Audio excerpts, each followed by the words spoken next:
Hi, this is Allison Sheridan of the No Silicast Podcast, hosted at podfeed.com.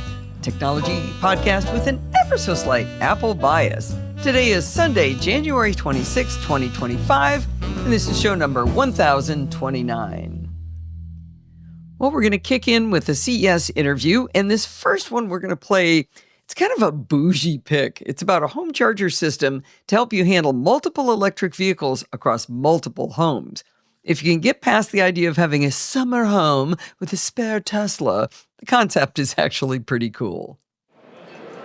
Well, I'm from Michigan, so I decided I had to stop by and talk to the folks at Danlaw. I'm with Scott Bolt and Thomas Varghese, and I think we're going to be talking about EV charging. Is that right? Absolutely. So the product that we'll be introducing today, it's just released, is CleverCharge.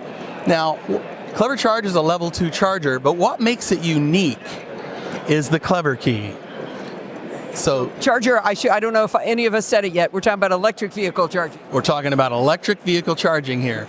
So what happens is Clever Key plugs into your vehicle, and it allows us to get the vehicle data from the vehicle, combine it with the charging data from the charger through some AI algorithms, and then we're able to do some really interesting things for the customer. I'm going to explain one thing. It looks like that's going to be an onboard diagnostic plug, is that right? That's exactly right. Not all cars have those anymore, but I think it's coming back. It's legislated for model year 2026. All vehicles sold in the United States have to have it. Interesting, because we used to have one in my old cars, but I got a Tesla and it doesn't have one. Older Teslas they're coming back. Have it. Well, okay. Only if they want to sell them in California, I guess. Okay, there you go. Okay, so you've got the OBD adapter here called Clever Key, and that's going to give all kinds of genius information to the CleverCharge, which is a home charger, correct? It is. It's a home charger, and the things that you can do with this clever information is, as an example, let's say CleverCharge has figured out you drive about 50 miles a day on Sundays, and it's Saturday night, and it knows your vehicle has 30 miles in it, and it's in the garage, but it's not plugged in. It's going to give you a smart alert. Now keep in mind, this smart alert would be different range on Monday, Tuesday, Wednesdays, depending on how that vehicle is driven on an average for those days. So it's a very smart alert. That's actually really interesting. Steve is asking about electricity costs. Does it take into account peak timing? And I don't know if everybody else has this, but in California, we've got peak pricing that's double what our regular pricing is. Yeah, a lot of states have that. So what CleverCharge does is it allows you to set up smart charging, or you can do a manual charge schedule. And what it does is it takes the types of schedules that are in different areas, it figures out how many vehicles you need to charge, tells you when you should charge each one. So CleverCharge imagines a future where there's more than one EV and more than one charger in a household. And maybe you have a cabin up north that you go to on the weekend, and you have a charger up there. CleverCharge is a charge management system for all your vehicles. Interesting. So, what are your connectors types? Are you supporting the North American Charging Standard, NACS? We support NACS and J1772. Okay, and level 2. So level 2 is the 240. The 240. So this is like your dryer outlet level. Your dryer outlet, exactly. That's what we like to go with. So is this product available from Danlaw yet? This product is being manufactured now. We should have availability for sales in a couple of months. All right, this looks pretty cool. What is your price point going to be on that? We haven't announced pricing yet, but come on, we're from Michigan. We're buddies. You can tell me. Okay. I won't tell anybody. Just whisper at my ear. Just because we're buddies, I'll let you know. It's going to be very competitively priced with the other L2 chargers that are already on the market. All right, that sounds good. Thomas, did you have anything else? Are you just the pretty face? So this product is well differentiated from the marketplace by the fact that you're able to manage multiple charges, multiple vehicles in different locations. So it's built with the future of home EV ownership in mind. And I don't think there's anybody out there who has actually designed an app that accounts for scalability. So the app is actually built and designed for scalability in mind. I like that, because we need all of the cars to be electric, so we need to get there. That's right. And the charger, the vehicle app is very vehicle focused. It's not charger focused. Whereas this is focused on the charger, your vehicles, and all of your households that you could properly that you own. So you could have a summer home, you could have other properties that you probably own, where you'd want your chargers, and it all manages, seamlessly integrates into your mobile app. I love it. This sounds really interesting. So if people want to learn more, are you busy here? You're playing on your phone. What are you doing? Trying to bring up the app, but as you know, the network connection here in CES is I hear that all the time. No, he's absolutely right. This is a nightmare. Oh, he's got the app up here. So as you see, what we were talking about here, here's the first household, 3 chargers, 5 vehicles. This vehicle's charging. This vehicle's blue. It's scheduled for a charge. I do like the names you chose. Dad's car, and the third one is Spare Tesla. Okay. And then imagine that you've got a whole other household, a place up north, right? On Lake Michigan, as one would. One would. Maybe up in Petoskey? Petoskey would be great. It's a beautiful place. And now you've got 2 chargers up there and 2 vehicles that are currently up there charging. So as you can see, what CleverCharge is attempting to do is become a one-stop shop charge management system for the entire household. I like this idea. This is very cool. So if people wanted to learn more, where would they go? So they could go to clevercharge.com, and there's a web page there. You guys can get all the information that you want. Or if you're like media and you want to have a more in detailed interview with us or something later, we have a media press kit here, and we'd be happy to give you guys as much time and information as you want in the future. All right, very good. Thank you, Scott and Thomas, for telling us all about CleverCharge. All right, thank you guys. Thank you very much.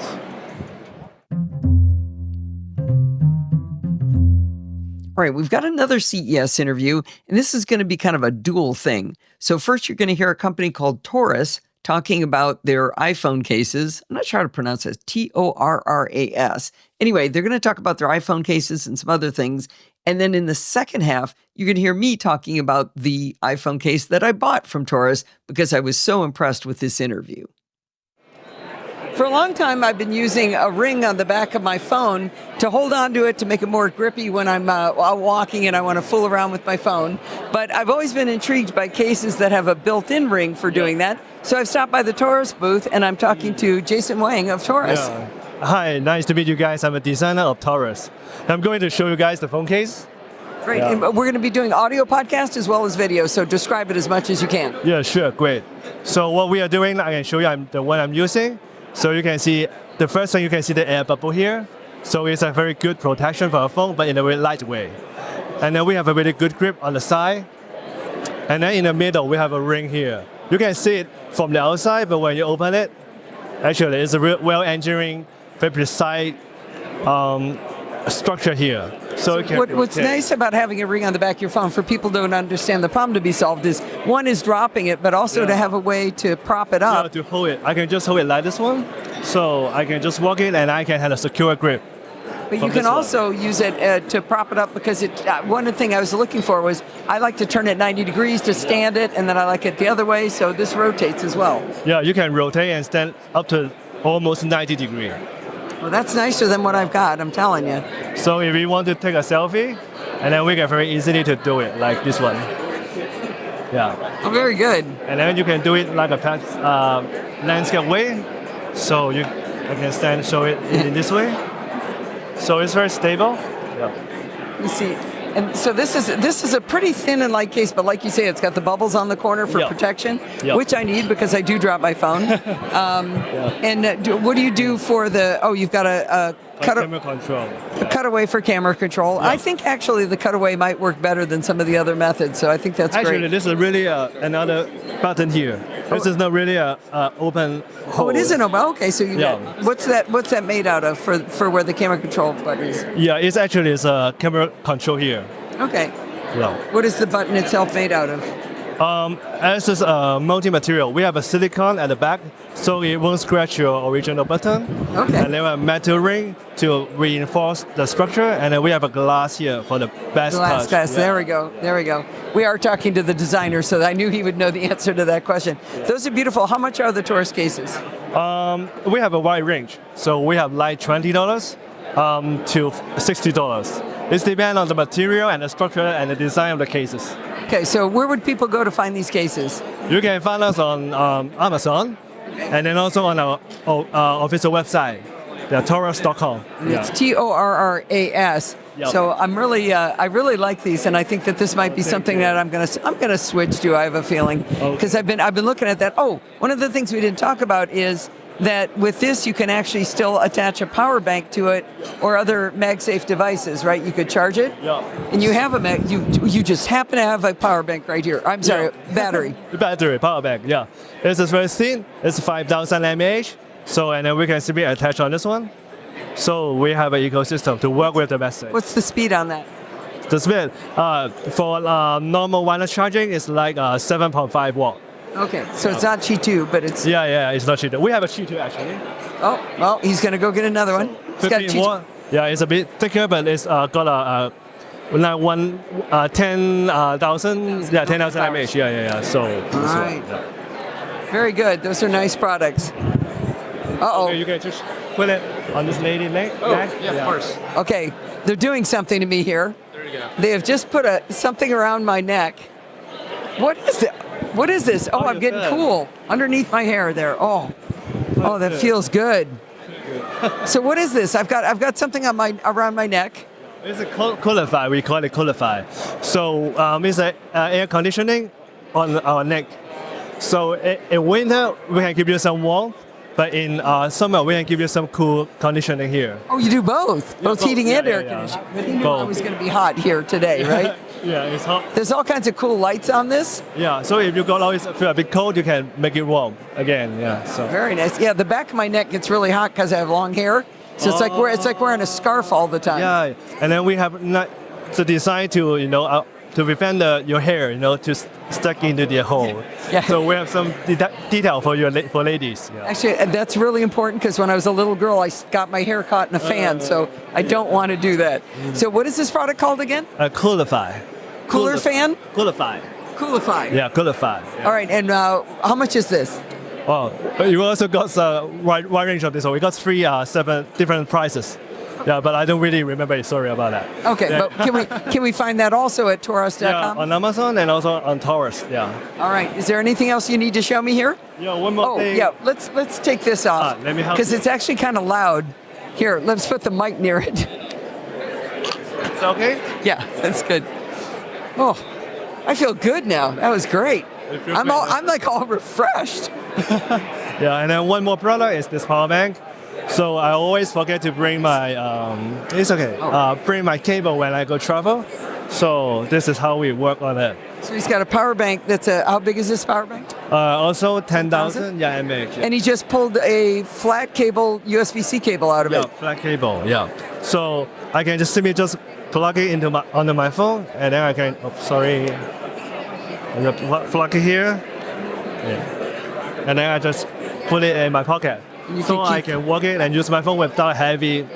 You boys in your pockets. All the boys keep talking about their pockets. You can put on your pouch. There you go. Thing, yeah. We could. So you don't need to hold it.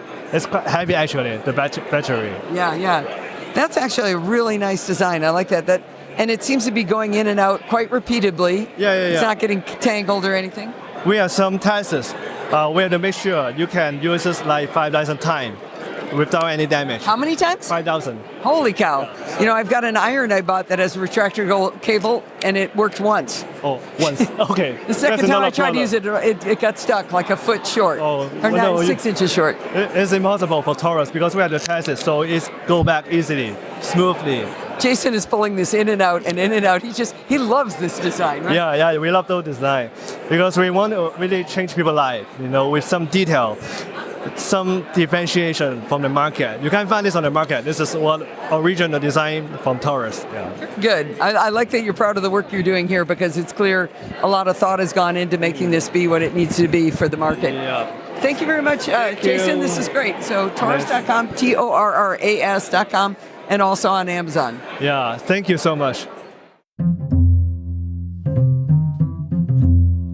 When the iPhone Pro was announced with the new camera control button, don't call it a button, I chose to buy the very first Apple case created by the Beats team, and Steve chose a Spigen case. I reviewed both of them, noting their relative merits. I loved and still love the Beats case. It's a lovely shade of lavender, it's slick and shiny without being too slippery. It feels great in the hand, it just feels good. As I noted in my review, I chose the Beats because they designed their case with a sapphire crystal coupled to a conductive layer to communicate finger movements to the camera control. Spigen took a different path and simply used a cutaway to allow the user to touch the camera control directly. Over time, I've realized that I think the Spigen approach is better. Beats went out of their way to make the camera control flush with the side of the case. This actually makes it harder to find the button quickly. It also makes it easier to hit it accidentally. The first Beats case I purchased had a very spongy side button, the one that puts the phone to sleep. I took it back and I got a replacement that felt a lot better. I don't know if it's changed over time or whether it wasn't really that great to start with, but it feels really spongy to me now. Now, the problem with spongy is it makes it harder to fully engage the button. At night, I put my phone on a Belkin MagSafe stand, and the last thing I do is push the side button to put it into standby mode so it shows me a dimly lit clock. I often have to squeeze the phone more than once to engage standby mode because that button is so spongy. As I mentioned to Jason in my interview that you just heard with him about the Torras cases at CES, I also add the Anker magnetic phone grip that Sandy recommended to us. I put that on the back of my phone to give me a nice smooth ring to hold when I'm walking and fooling around on my phone. I still love the Anker ring, but it has two downsides. Makes the phone a lot heavier, a lot thicker, and you have to take it off to use a MagSafe charger. It's super easy to pop off and back on, but I have to find a place to put it and not forget to put it back on when I'm done. It's especially annoying in my car where I have a MagSafe mount and no place to put the ring that won't slide all over the place until I take the phone off the mount. I can't tell you how many times I've scrolled through iPhone case offerings on Amazon looking at the ones that have built-in rings that are also compatible with MagSafe, Qi 2 charging. I never pulled the trigger for two reasons. One, I was worried that the thin, flat ring would be sharp on my little fingers, unlike the smooth, rounded ring on the Anker. Two, I wasn't sure how the ring would work as a stand when I needed it.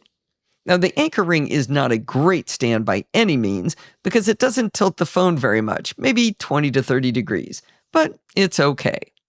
All of this background explains why I was like a heat-seeking missile going straight to the Torras booth to talk to Jason about their iPhone cases with the built-in MagSafe compatible rings.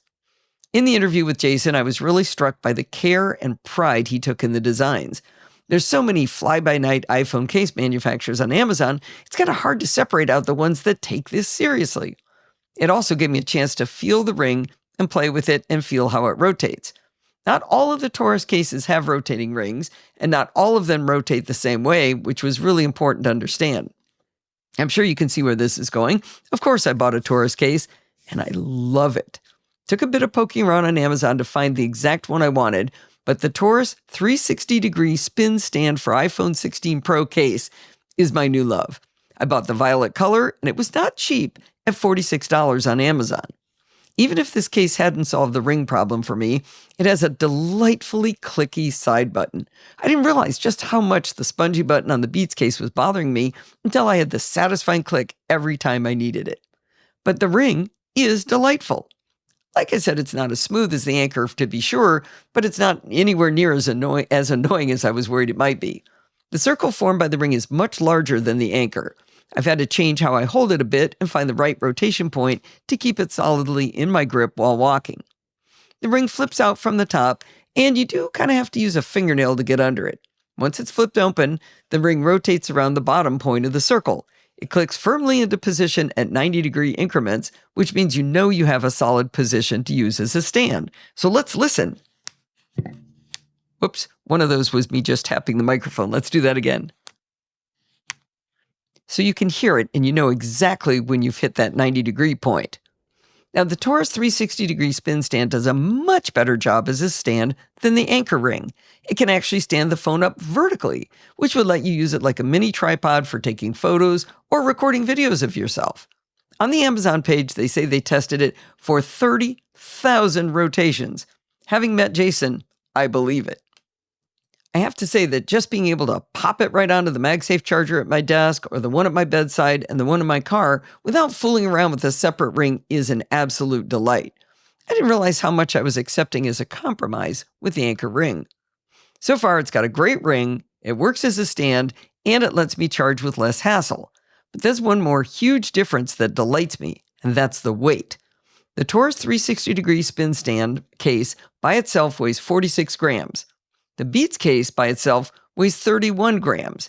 If you slap the anchor ring on the Beats case, it weighs a whopping 58 grams. That makes the Torras case with its built-in ring a full 20% lighter than the Beats plus anchor ring. That's a huge benefit to me. The final advantage is that the Torras case has a built-in glass camera control button, but it's also a cutout, so I can find the darn thing. It's responsive and has a nice click to it. Don't get me wrong, I still trigger the wrong mode with camera control, but that's on Apple for a really weird interface. The bottom line is that while the Beats case with anchor ring was my first love, the Torras 360-degree ring stand case has stolen my heart. It's lighter, the buttons are clickier, the built-in ring is a better stand, and it allows me to use MagSafe charging, and I can find the camera control, don't call it a button.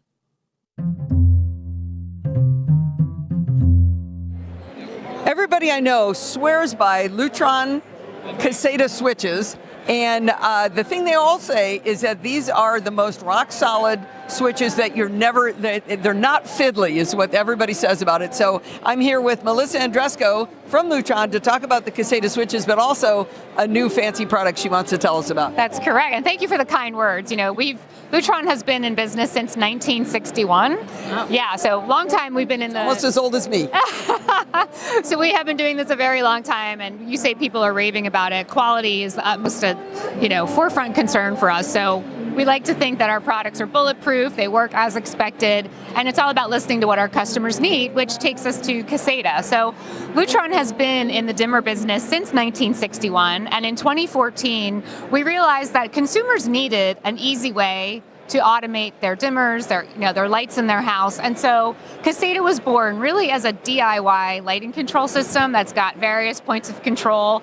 Over the last 10 years, we've expanded it to now have, voice activation. It's the most connected lighting control system. So we work with all the big brands with integration to really enhance that user experience. We don't have to choose between Alexa, Google, and Apple? Exactly, correct. We work with all the major platforms. And not only that, but we give people different choices. There is an app, so you can control everything if you want from the app. You could use your voice. You could use what I have here. This is our Pico remote control. This will control lights for you, your shades. You also have controls on the wall. So we really put a lot of thought into what are the different ways people are going to use it. If it's 3 o'clock in the morning and you need to make a trip to the kitchen or the restroom, you're probably not going to say, Alexa, turn on my lights and wake up the whole house, right? So it just gives people a lot of choice. Does that also help with when you've got people in the house or visitors who walk up and just turn a switch off, and all of a sudden when I say lightsaber, nothing happens? Precisely, and that's another thing that our founder it was very important to him that the products not only be beautiful but functional and easy to understand. He would always say, I want a 10-year-old and my 90-year-old grandmother to be able to have the same experience and be able to know exactly what's going to happen when I push this button or this button. It's just intuitive. So when you look at our product lines, you'll see that, it's very intuitive. You see, LEDs will show you that the lights are on. You've got, different levels that will light up so that you understand. So there's up and down arrows in the middle there, and little LEDs going up and down. Exactly. There's a light on, light off. Yeah, so this is the Caséta line here. So you'll see a variety of different products from dimmers and switches, and then, like I said, our Pico remote control, which leads me to what we are announcing today at CES. So Lutron has been in the motorized shade business for quite a while, but we have expanded the Caséta line now to include a Caséta-specific shade. What makes something Caséta-specific? So it integrates directly with Caséta, and it's the most DIY shade that we have. We do have DIY shades, but this is very easy. It's a single price point for any shade up to 80 inches. So it really takes a lot of the guesswork out, and it's going to ship in about, just a handful of days. Very basic. We have white and gray as our two colors. So this is a roll-up shade for full opaque? This is the one I'm showing here. This is a roller shade, and we also make it in a honeycomb pattern as well. And you can do light filtering or blackout. The one we're showing here is a blackout, and you can see in the honeycomb, you see it's reflective on the inside. Correct. So that's also a blackout. So it's really good for energy savings. Obviously, you're going to be trapping the heat in here.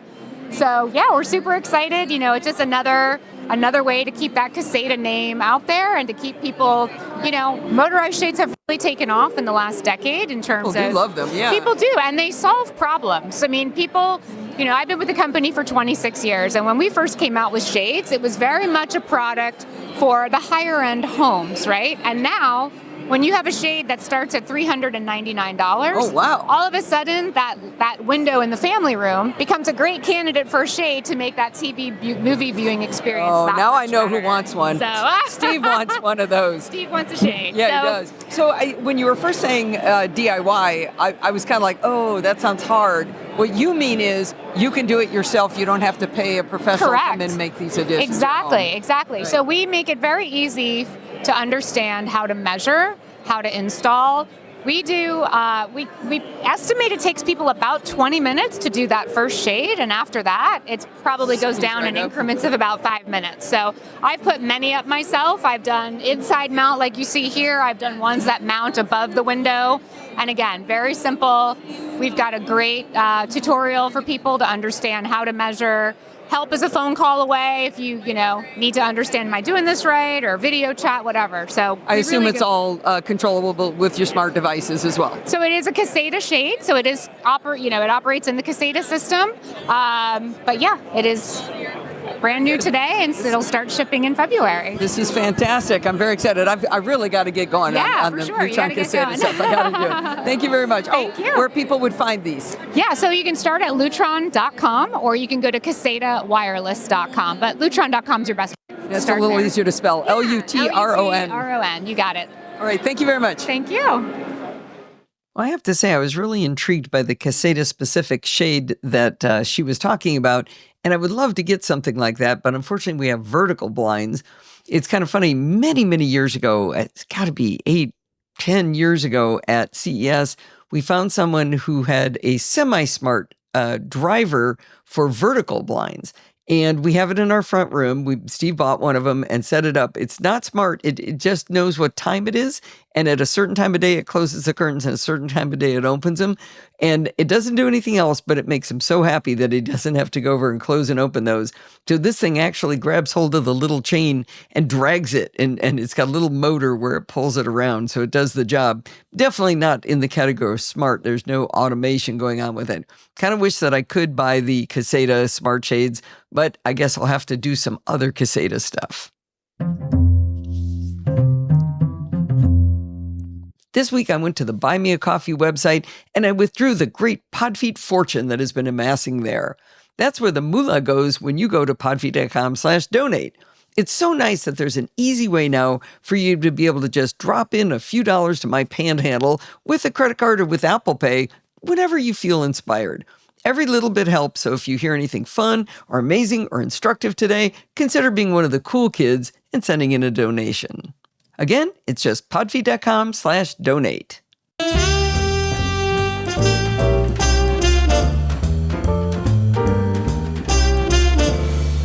Well, I'd like to welcome back to the show the venerable Adam Engst of Tidbits. Welcome back. It seems like we've been forever that we've talked. Maybe it's just because it's on the other side of Christmas and CES, but it seems like a long time. There's been a lot that's happened in the meantime. Plus, the world's burning. So, only Los Angeles. But, still. Other than that, by the way, I looked up venerable because Adam is a word nerd and I didn't want to mischaracterize him. And the definition of venerable that I see is accorded a great deal of respect, especially because of age, wisdom, and then it goes on after that. There are a few times when you use a word like that and you're like, I hope that was what I meant I thought it means.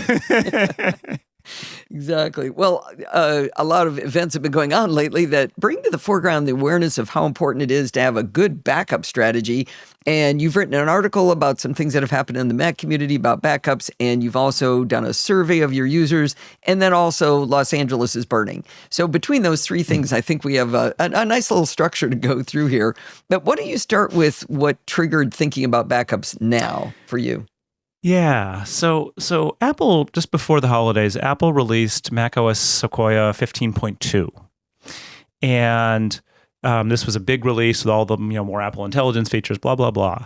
But from this perspective, the main problem that it it created was that it introduced a bug in a low-level Apple tool called Apple System Restore, or ASR. ASR is what's relied upon by apps like SuperDuper and Carbon Copy Cloner and ChronoSync to make bootable backups. And with this bug, they could no longer do so. And so just like overnight, all of a sudden, yeah, like boom, bootable backups don't work.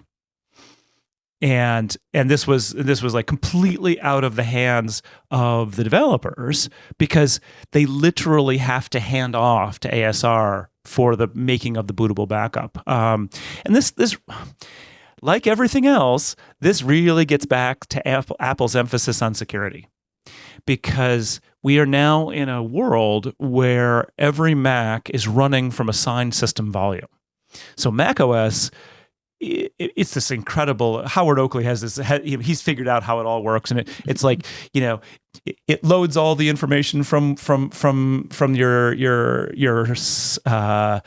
read-only internal drive, builds a disk image in memory, puts it all there, compares the cryptographic hashes, blah blah blah. I mean, it's insane just how Howard is Apple a national treasure, though. To look it up, understand it, and tell us about it, whether you can understand it or not.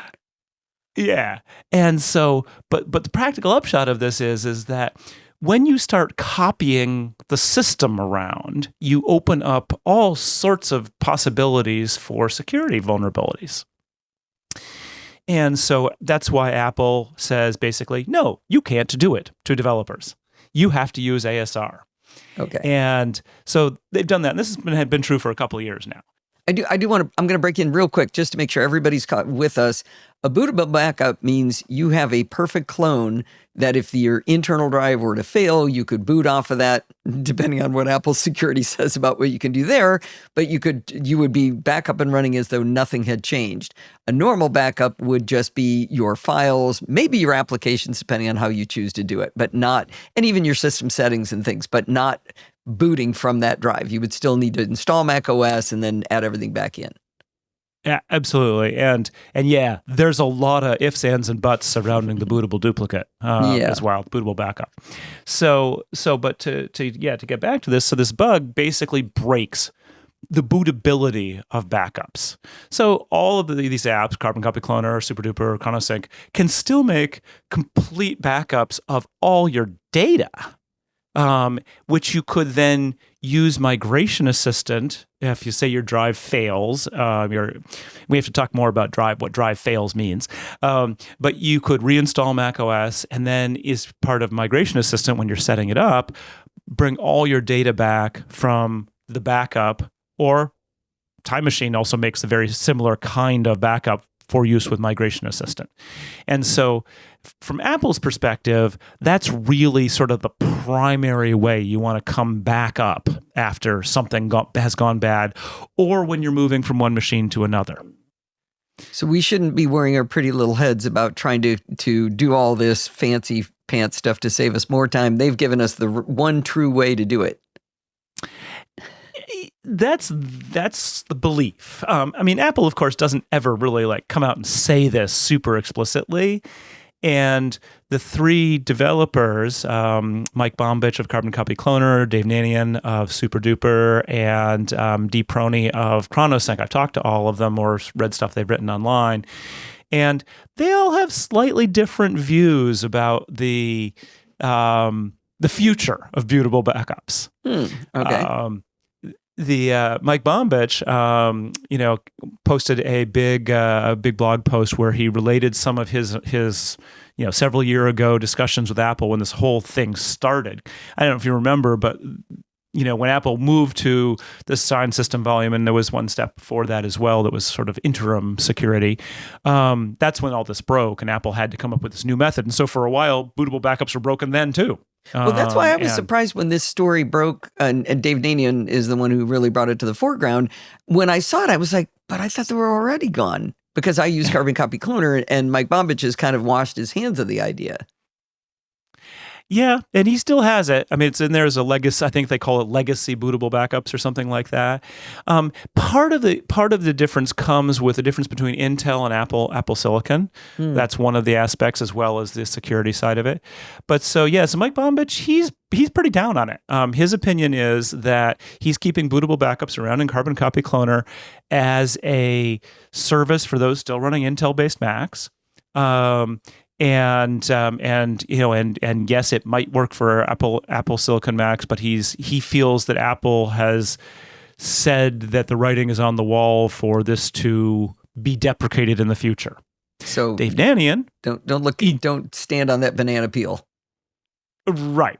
Dave Nanian has a different view. He feels that bootable backups are still fully supported by Apple System Restore, and there's no downside in making them. They're just as good as a data-only backup if you're going to use Migration Assistant and use Apple's technique of reinstalling macOS and restoring from a Migration Assistant. So why not make it a bootable backup and possibly get the benefit of being able to boot your Mac from it as well? Emphasis on possibly. Because don't they restrict you from booting from external drives and things? Isn't that a security risk? We'll get to that. Third one, though, the ChronoSync guys, they've actually, it turns out, been down on bootable backups for quite a while. Actually, even I would say dating from before the whole, Apple System Restore kind of changing how bootable backups worked. And from their perspective, a lot of the problems that people were recovering from were actually caused by cruft in the system. Like you installed some bad kernel extensions or things like that. So if you made a bootable backup and then backed up from it, the bad stuff just came back. And so they had already been pushing data-only backups to make sure you kept getting kind of a clean system and then your data back on top of that. So a little bit of difference in how they all see it. But the fact of the matter is that for now, in macOS 15.2, you cannot make a bootable backup. It is very likely that will get fixed in a future version of macOS, but until that ships, we don't know what the story is going to be. Okay, and that doesn't matter which one of these backup programs you're running, you're not going to be able to do it right now. Not right now. So do we know if Apple dumped this on purpose or whether it was a mistake? Do we know anything about that? I think it's pretty obvious that it's a mistake. I mean, Apple will tell developers if it's going to step on their heads, and there will be some kind of back channel, and that's not the back channel I'm hearing. I'm hearing stuff happens. No one anticipates that there are going to be bugs, but bugs happen, and so we'll see. As I said, nothing's confirmed. No one's talking on the record, et cetera, But I believe that this will get fixed, and bootable backups will come back. But that still leads open the question of do we really care? Yeah, that's kind of what my next question was going to be. If it is difficult to boot from an external drive, then or maybe impossible? Maybe we can talk about that first, because if you can't boot from an external drive, then that can save me until I can get my machine into AppleCare. So the first thing to think about is, again, whether you're talking Intel or Apple Silicon. If you're talking Intel, things are just easier. You can basically just, hold down the option key at boot and choose the drive that's connected and boot from it. Easy peasy. With Apple Silicon, there's a big, big, big difference. And that is that the internal drive has to be functional. For you to be able to boot externally? Yes. And the reason is for security reasons, right? So you have to basically say, this account that I have in my internal drive approves this external drive to boot. And if I had a functioning internal drive, I wouldn't need a bootable backup. You got it.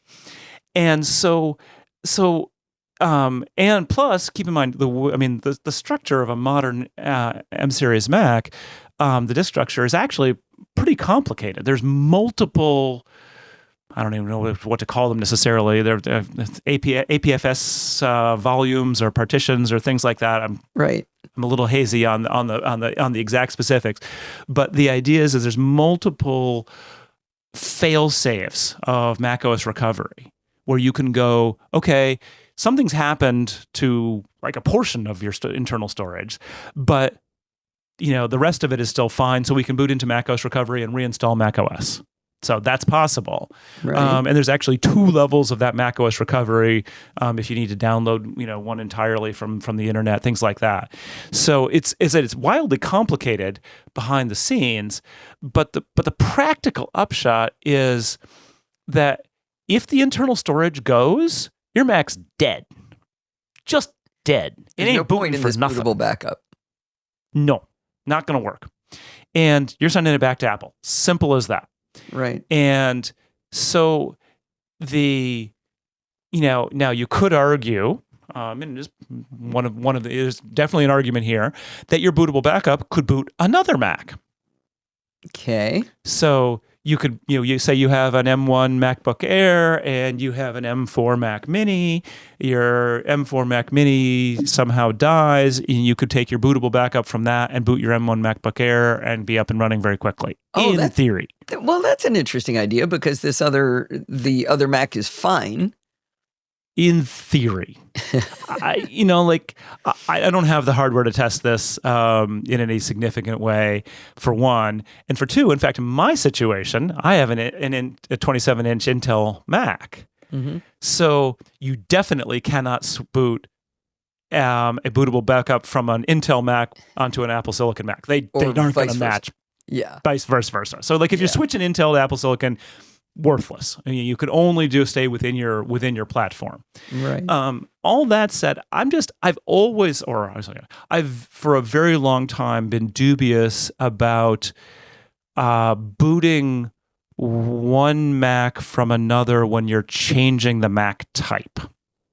Okay. Just because it's not the same thing, I mean, again, who knows Apple Silicon, but even, back in the old days, if you were working with, a Power Mac 6100 and you had a Power Mac 7500, well, there were differences between them, and Apple had little system extensions that were important for things like that to happen. So booting Macs from a random drive is not something I feel is a reliable solution. It might work, but I don't want to rely on it might work in a disaster situation. Right. So this gets back to what kind of backups you do want to do? Well, and think about it also a little bit more on the bootable side. Why do you want a bootable backup? Well, I wanted it because if my internal drive failed, I could boot from it, but apparently I can't. Right. But let's assume that you can recover your data, let's assume your internal drive is actually fine. Just somehow everything's gotten just totally hosed on the volume that has, your data, such that you need to, the only way to recover is to erase and restore. Right. Okay. So the bootable backup, what that gets you is very quick recovery, or not recovery, very quick return to being able to function. So imagine that you're a busy video professional or something like that, and you're working on deadline and something goes horribly wrong. You can come back up and be working again within a certain number of minutes. I hesitate. I mean, it's one of those things where it's always going to take someone a little bit of time to figure out what's gone wrong and how they're going to deal and whatnot. So let's say within an hour, you can be working again on exactly what you were working on before. So the question then is, if you don't have a bootable backup, how much longer is it going to take you to reinstall macOS and migrate data back via Migration Assistant? It will be longer, no question, probably a couple hours. Because the data's got to move, if nothing else.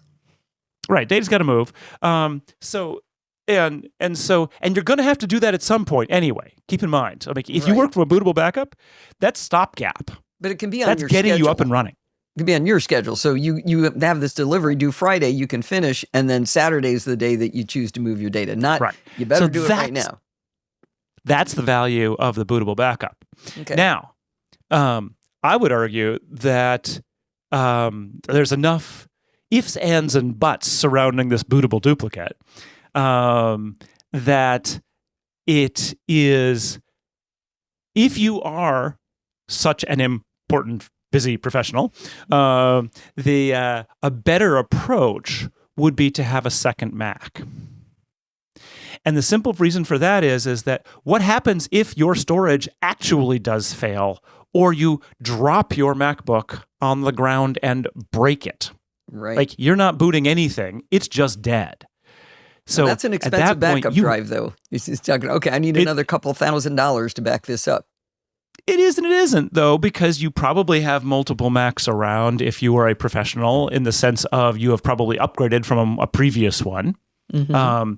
You might have an old one around. You might have a colleague, that kind of thing. That basically, in my mind, it makes more sense to figure out a quick return to work approach that does not rely on bootable backups. Yeah, because I would agree with that. Because they're a little on the flaky side from, like this ASR thing shows, right? Right. Well, and if not delivering that video project on Friday means you lose $2,000, then that was the right decision, was to have a second Mac that you could jump onto. And so that depends entirely on just, like how important your ability to maintain productivity is.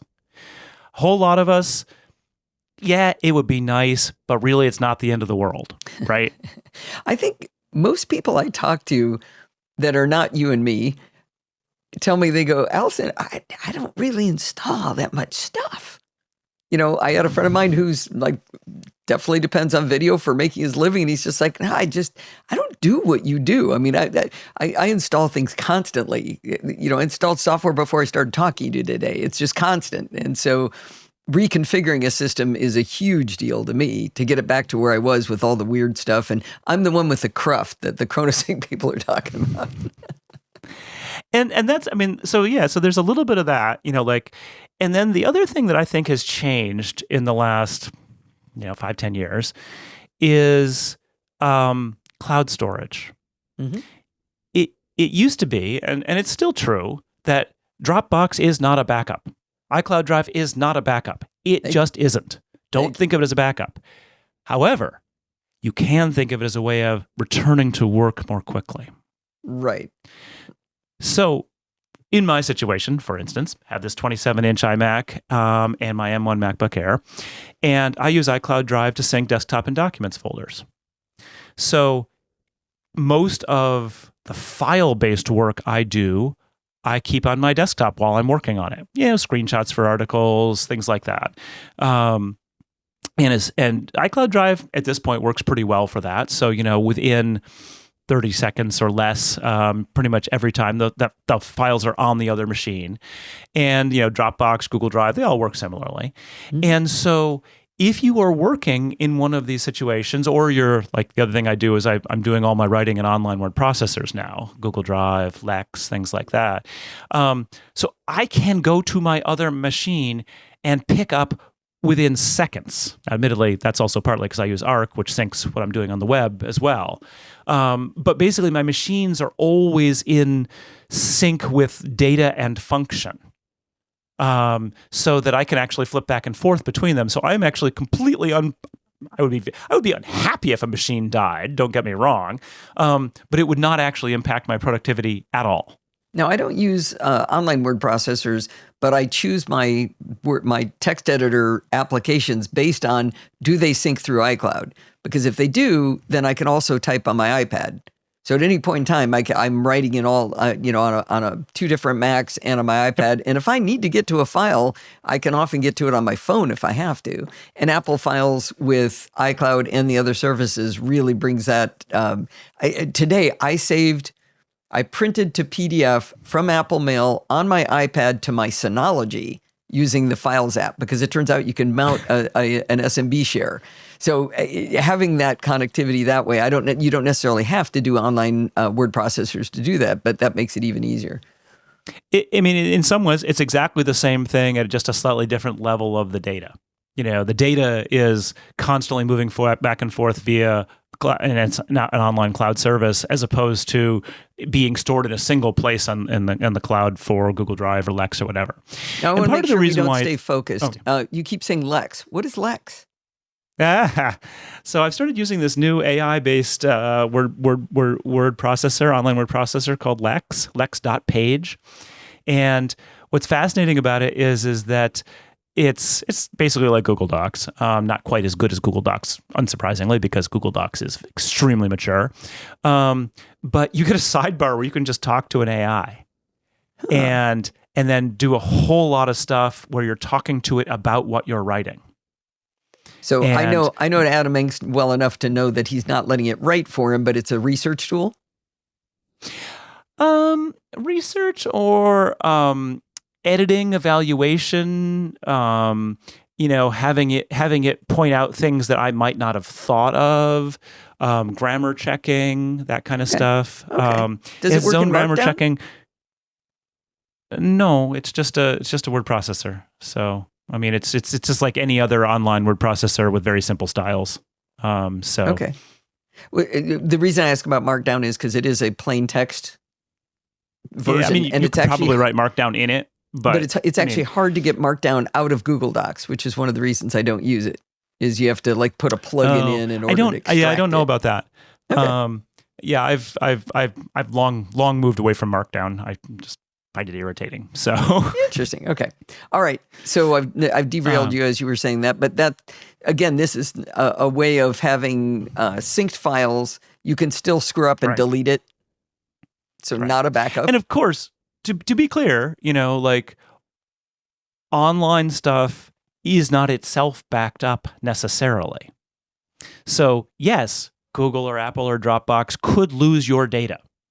And so you need to think about that if you're going to be putting stuff in there that you consider to be absolutely essential. You should be backing it up another way, because there's no guarantee that they don't screw up your data.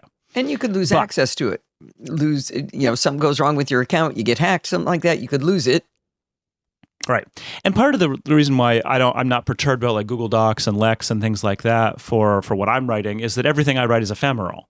That as soon as I post it in WordPress, then it's fixed. But while I'm writing drafts. I mean, I move stuff over when I'm done. Right. And that's a backup of sorts.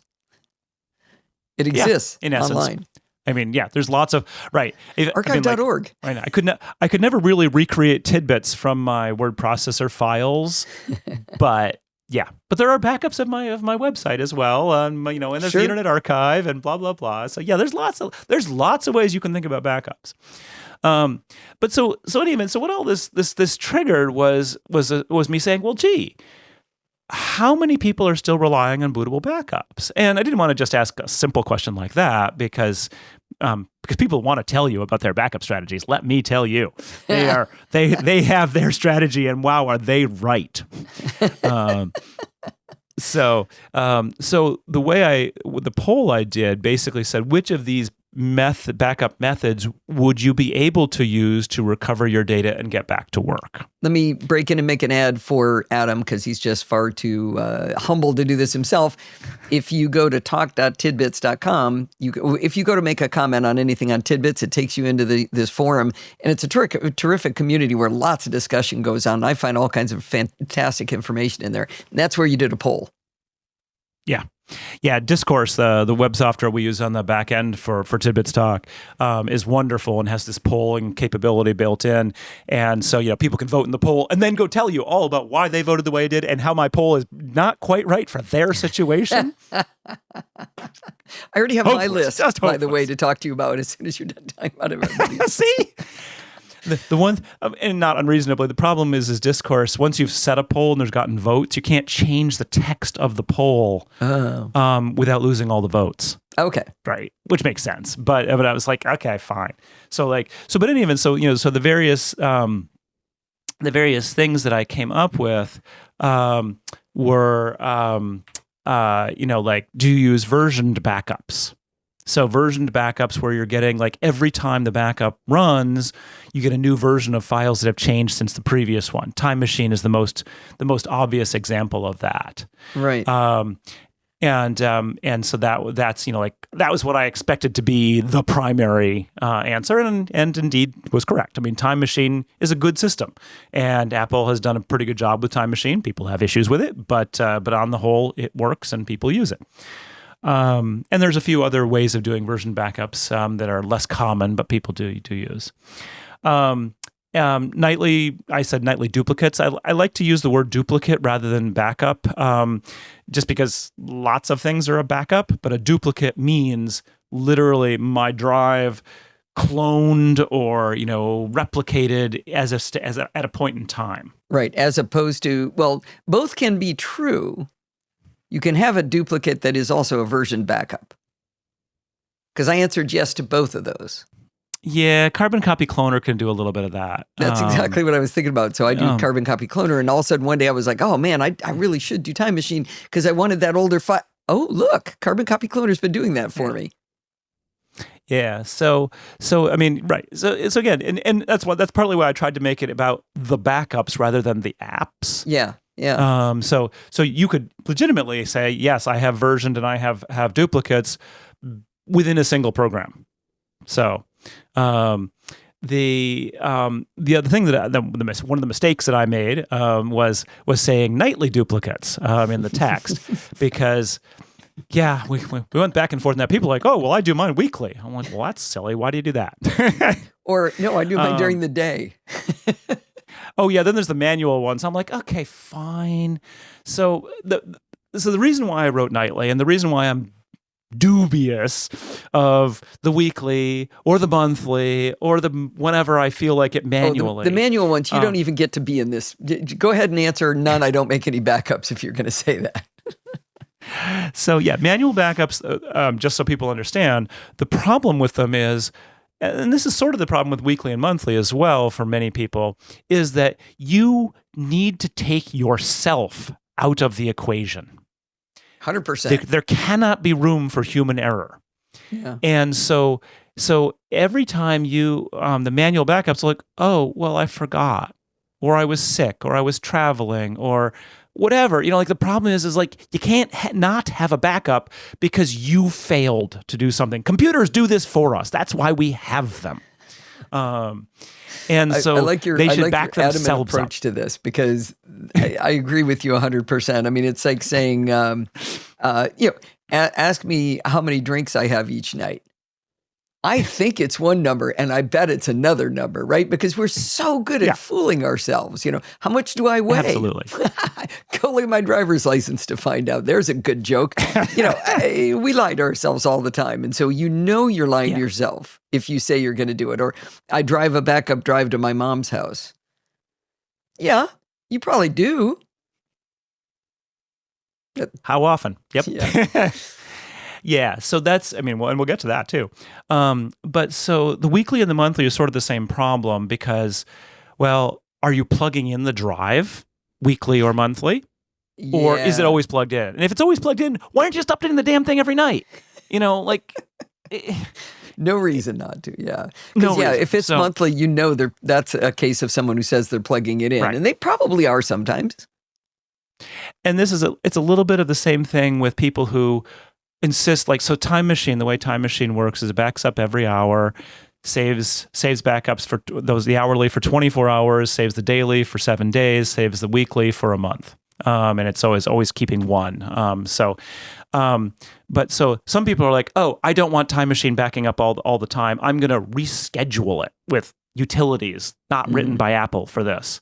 Bad idea. Don't do it. Do not mess with what Apple has designed. Well, all you're doing is asking for your backups to break. Let me defend that a little bit. I think that started happening because our data got really big and the spinning hard drives were so slow that you weren't finished with one before the next one would try to kick in. But now with SSDs, save yourself some sanity, buy an SSD, sell a kidney if you have to, make it. Because now my backups are just like, I don't care because it's done so quickly. I don't have to worry about it. But even Carbon Copy Cloner took like an hour in the old days. Yeah, there is some of that, and we can certainly talk about that, but because spinning hard drives, they're just too slow. You don't think, and just to get back to that, do not ever make a bootable backup to a hard drive. You literally cannot use a Mac in the modern world booted from a hard drive. It will not work well enough that you can to function.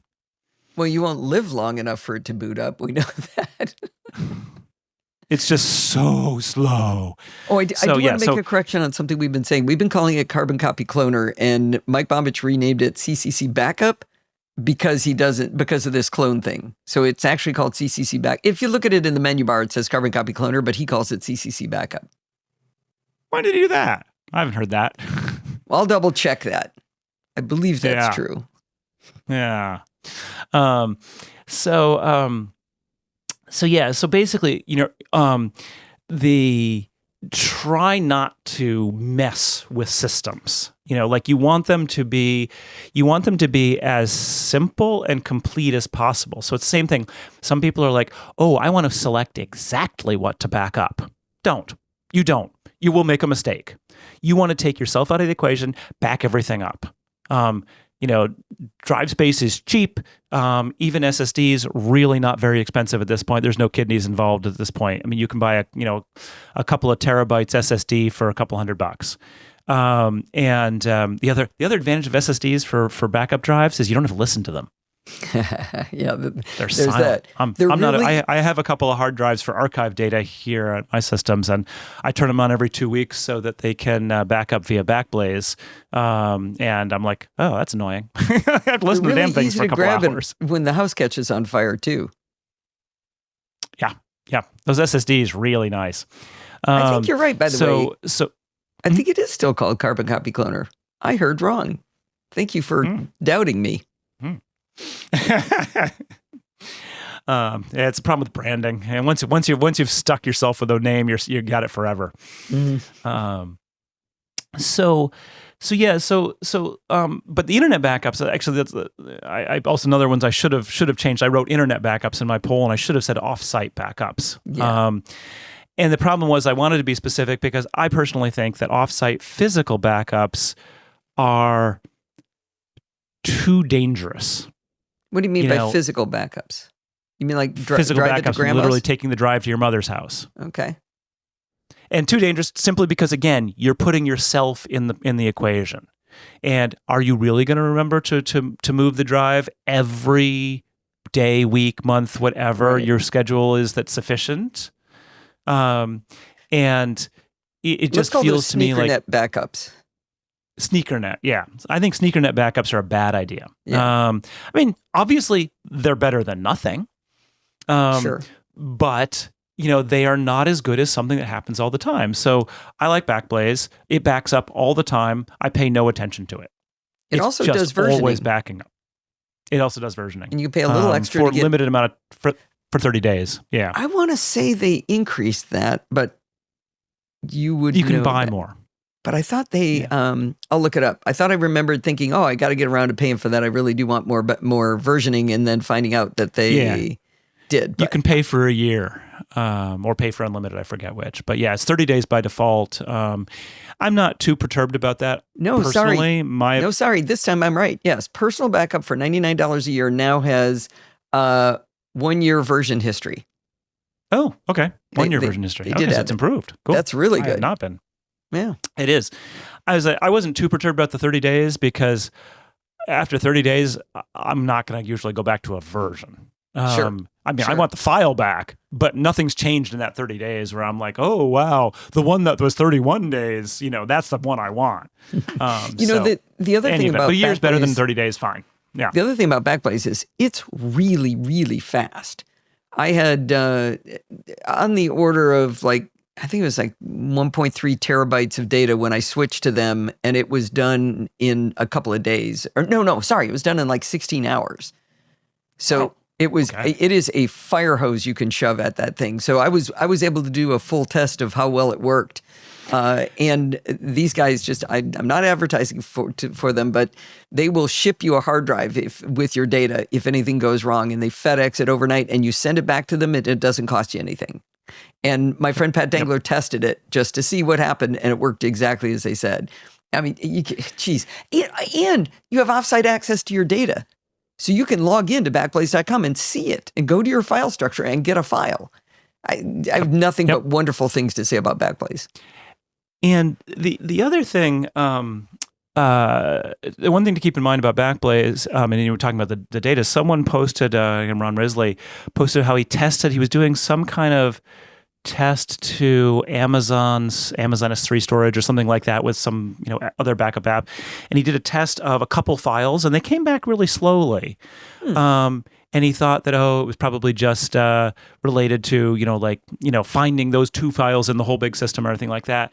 But it turns out it was just slow, right? So one of the things that's important to do with any backup system is to test it to make sure you can actually recover. And in the case of an online one, make sure you can test it to recover quickly enough. I mean, obviously, the Backblaze one, you can always get the hard drive. It is not quick to even traverse the directory to bring it up. It can take many minutes to just see where the files are. Right. Yeah. It's it's not super quick that way, but I think actually when you're retrieving the data, my experience, I've tested that a few times. My experience is that's pretty quick once it starts transferring. Okay. So that's good. But also with Backblaze, you're probably not getting something back that you can restore via Migration Assistant. So basically, that's much more of a I'm going to bring data back to a functioning system, not that I'm going to rebuild a system using Backblaze data. Why? So the reason is the Backblaze intentionally doesn't back up certain things like applications, and to reduce storage space and transmission time. And someone just posted about this. They apparently asked support, and support's like, I don't know, we don't really do that. That's not our thing. Our thing is, you want your data, we're going to put it back where you tell us to put it back. So it's basically put my files here, as opposed to sort of put all my files here, and then I'm going to point Migration Assistant at it. Okay. I thought it did. It did do applications. I'm checking right now just in case. But I thought it did. It has a bunch of things that it tries to not do, and you might be able to override some of those. Look at that. Starts right at users under Macintosh hard disk. So I don't think I'm right. Shockingly, Adam Engst is right. 2! We keep score. No, I got one though. You got one. Yep, 2-1 right now. 2-1. Best out of 5. So by doing this survey, what did you learn by asking the question? Was it the discussion that you enjoyed about it, or was it the actual graph of the way people answered? I think I was impressed by how varied strategies were. I think that most people who have put the time and thought into developing a strategy that they're then going to tell us about are probably fine. Because this is a little bit like one of those, behavioral economics things. Like, if you're the sort of person who thinks about backups, you'll be protected. And so it was kind of interesting that way to me. I mean, there were more people doing physical, sneakernet backups, offsite backups than I expected. I've always thought that was a complete non-starter of an approach, just being too much trouble. And back in the hard drive days, you move hard drives around, it's not good for them. I mean, the SSDs are at least more physically reliable. More people used cloud storage than considered that a backup. Well, that's why I said return to work, because it really is about returning to work. The goal of a backup is not to have a backup. The goal is to get back to work. Okay. And so cloud storage and a second Mac really are important for getting back to work pretty quick. That's in the case of some sort of disaster, though. That's not I deleted a file problem. Yes. Yeah, well, you delete a file, you go to Time Machine or version backup for that. If you, unless you're just depending on cloud storage. No, because you delete a file and cloud storage is gone everywhere potentially. That's what I mean. Yeah. Yeah. Right. So, but that's why you want to be backing those things up as well. And so, but I mean, I guess what I find a little funny about the whole I deleted a file is that how often do you empty your trash? I let Hazel do it for me, so I don't know. I mean, I don't have it automated, but like I probably do it, I don't know, once every month or two or something like that. I don't know. Yeah. The point being that's the whole point of the trash, is that you don't delete files instantly.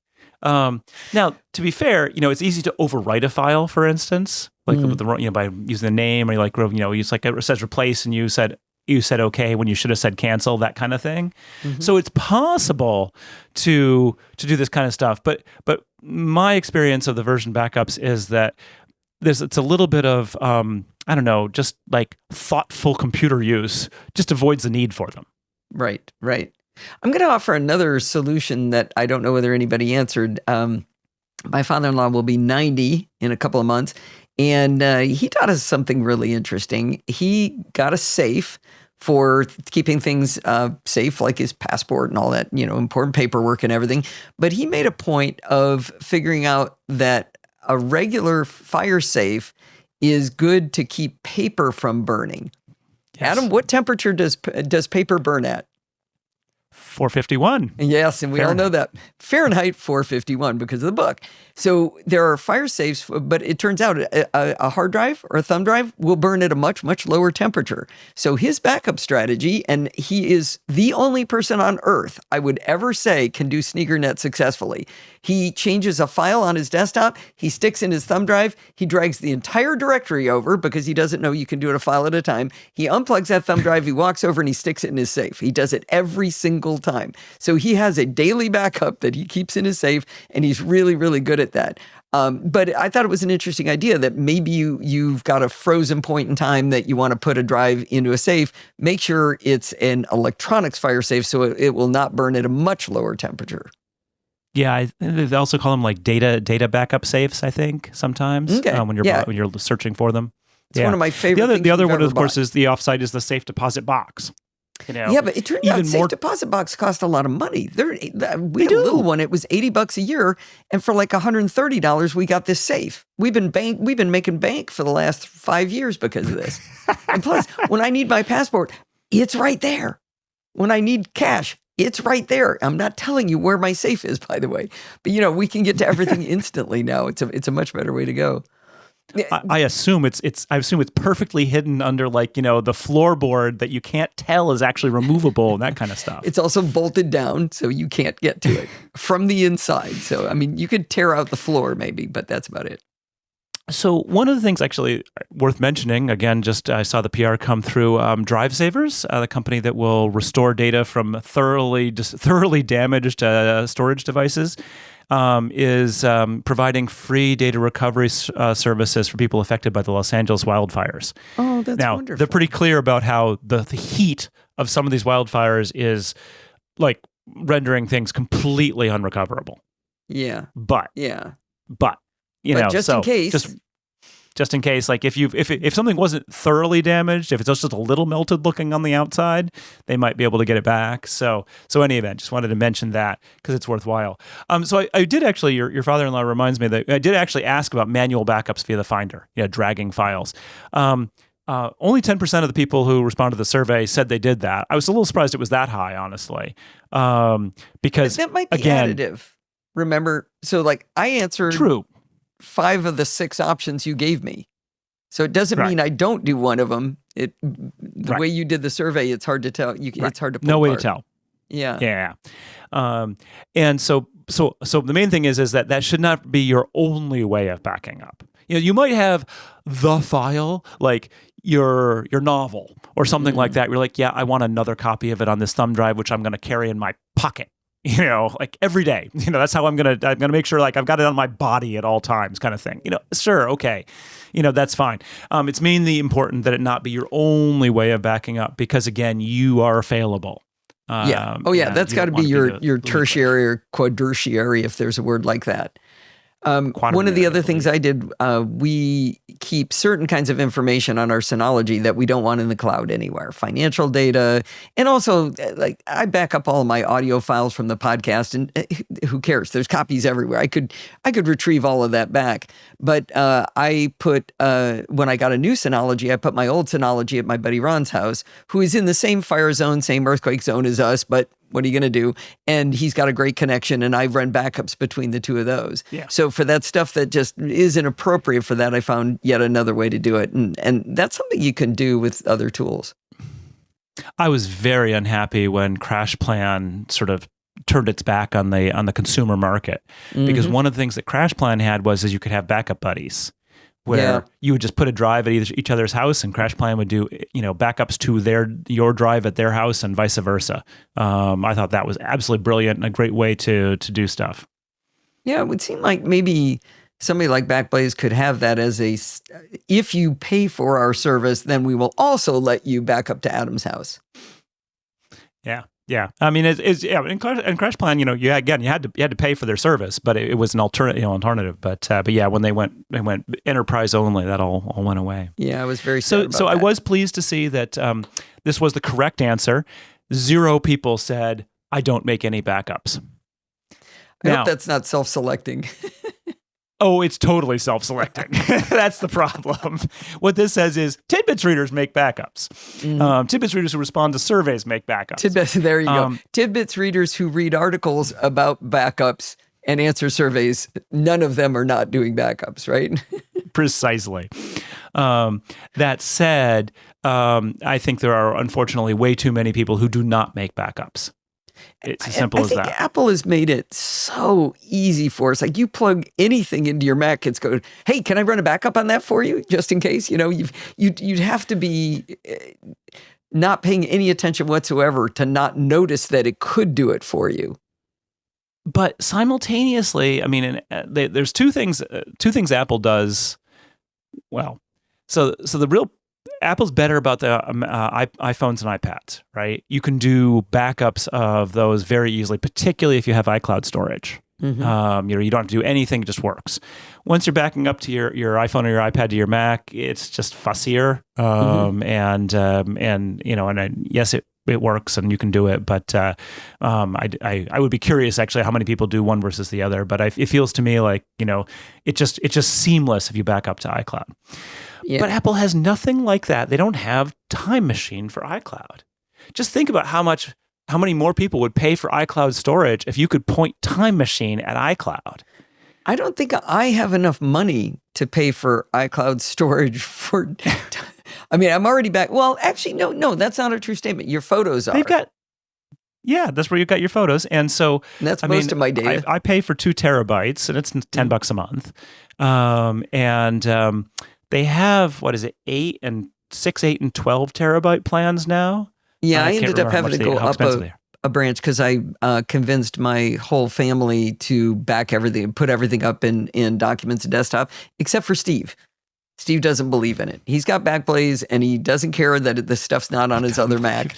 And I don't understand why. He doesn't back up his laptop, which is interesting. He says, I don't do anything there I don't care about. It's fine. So in fact, I understand that, because I actually, like, my M1 MacBook Air is completely a secondary Mac, and I have desktop and document syncing, and I back it up via Time Machine every so often, because realistically, I just don't care, right? Yeah. I mean, it's got a lot of random stuff on it. Yeah, it's just like that machine, I don't need to use it basically ever, unless I'm traveling, and so it's like I said, I don't change the apps on it hardly ever. So like if I had to restore, old files, I mean, the only things that are really written to the hard drive that don't go in desktop or documents is downloads, and who cares if you lose your downloads folder? Right. So, right. So I do understand, like there's a certain level of, there are machines which are in essence dumb terminals. Yeah, that's a good description of it. I keep thinking that Steve's wrong in doing this because he's not doing it the way I'm doing it. And I keep thinking, oh, that's going to bite you sometime. And then I watch him get a new laptop and he doesn't restore from anything. He just sits down and he starts using it. It's like, well, wait, come on, you can't be doing it right because it's not the way I'm doing it. And, and part of the problem is people like us who install all sorts of stuff, restoring that sometimes is good because it saves you having to do all the configuration. Other times you're like, oh man, I just want to start clean.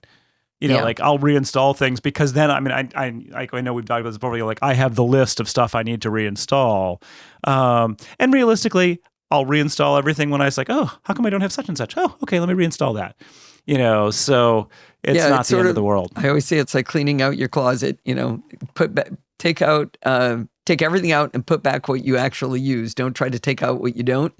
But, Howard Oakley broke my heart when he did an article on Eclectic Light, by the way, is his website.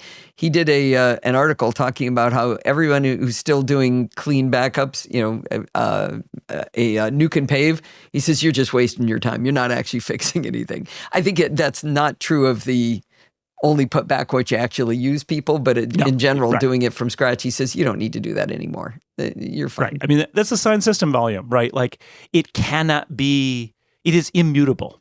Like it just is. Like there is no way it can change. And so, if your Mac is booting, it's immutable. Like, it cannot have been corrupted or messed up in any way because that's required for the cryptographic seals to maintain intact. Yeah, so you're not fixing that kind of cruft kind of a problem. The cruft that you intentionally added to your user volume, that's all on you, right? Yeah, precisely. So that you do have some stuff you'll have to get rid of that way as well. But any event. All right. Well, hey, this has been fun. I think it's a topic that is certainly evergreen, comes up from time to time, but it's in this context between the fires. And I really appreciate understanding the ASR bug and the changes that might be coming or not coming. Really valuable to learn. Like I said, I had read your article, but it was a while ago, and my brain was a little bit full from CES, and I think that fell out the other side as things do. So I really appreciate the conversation. This was fun. Yeah. Always good to go over this stuff. And in some ways, no one's done it, right? Even Apple could change the world by just saying, we are backing up everything on your machine to the cloud. All you do is push this button. It's sort of what they did with the iPhone, but you still got to pay for extra storage and stuff like that. If they did that, backup would just cease to be a problem because it would just always happen. Of course, people are going to say, oh, I don't trust the cloud, blah, blah, blah, blah. But, again, this gets back into the level of cryptography involved and everything along those lines. So if it's set up right, there's really, really no concern on this until you're at the government spook level. Right. And I like that we've got competition with the three companies you've talked about, and I'm sure there's more out there, but between Carbon Copy Cloner and Super Duper and ChronoSync, we've got some terrific vendors that have been around. These devs have been around for a long time. They know what they're doing. This stuff works really well. All right. If people want to find your work, they go to tidbits.com and then go find the Tidbits Talk and have a good time over there. Right, Adam? Absolutely. Basically, all the comments on the articles are at Tidbits Talk, but they show up below the article, and if you click on any of them, you'll bounce over to Tidbits Talk, straight, so you can make your own comments and tell us what you think and your backup strategy and why we're wrong and you're right. Please, somebody go over and tell them that you don't do any backups. I'd like to see that. I've already taken the screenshot. Nope, no one can do that. Too late. All right. Thanks a lot for coming on. We'll see you again next time. Next time it is. Thanks for having me. Well, that is going to wind us up for this week. Did you know you can email me at allison@podfeed.com anytime you like? Well, if you've ever listened to the end of the show, you do know that. If you have a question or a suggestion, just send it on over. Remember, everything good starts with podfeed.com. You can follow me on Mastodon at podfeed.com/Mastodon. If you want to listen to the podcast on YouTube, where do you go? podfeed.com/YouTube. If you want to join in the conversation, you can join our Slack community at podfeed.com/Slack, and you can talk to me and all of the other lovely No Silicastaways.